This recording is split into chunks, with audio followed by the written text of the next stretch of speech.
General MacArthur drops a atomic bomb. Alright, so starting off at the beginning of turn 3 for the Allies, the U.S. European Command has bought 2 Sabre jet fighters, a transport aircraft, and an airborne division. NATO has bought 7 armor divisions, an infantry destroyer, and they're upgrading one of their minor factories to a major factory.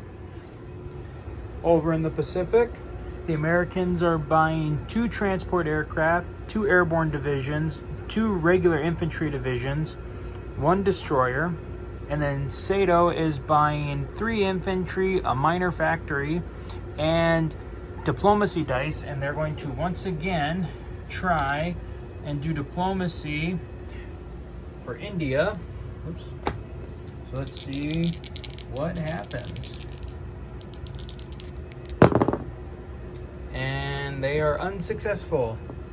So we will move into the attack phase, and we'll see what the Allies have planned for their next round of combat.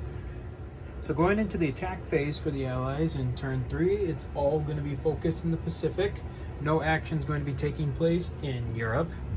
So we have the SATO forces who are going to do a naval battle and land at the Chinese port of Shanghai and attempt to capture Kiangsu.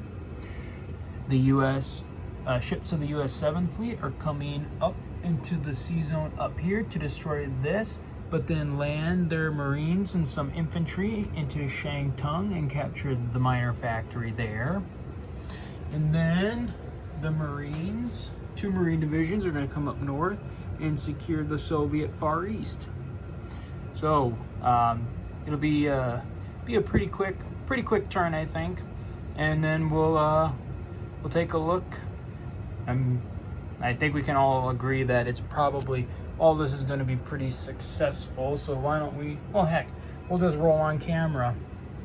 So let's see here. We'll start here. So let's see. That's 3 destroyers. So 3 for 2. Look at that. And they got both of the Japanese ship, both Chinese ships, and their forces. The SATO forces will now land in Kiangsu. Whoops, sorry. The SATO forces will land in Kiangsu, capture it, change that anti-aircraft gun over to one of their anti-aircraft guns, and I'll get a marker out later to determine that. Up here, this is obviously destroyed because there's nothing defending it. And the Americans just walk right into Shantung. And now the Americans have a base from which to operate against China on the mainland too.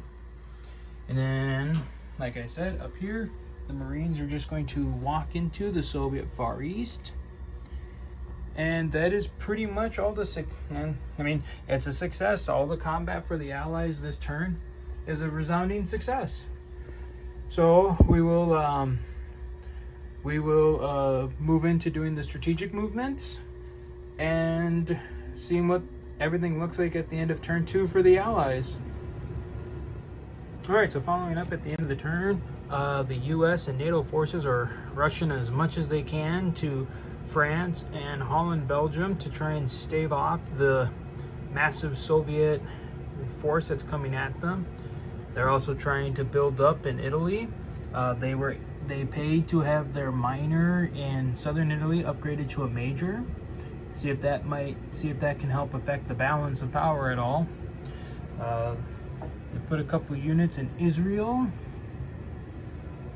And then over in the Pacific, they are consolidating their gains in China and Japan and moving troops up to exploit their taking of the Soviet Far East.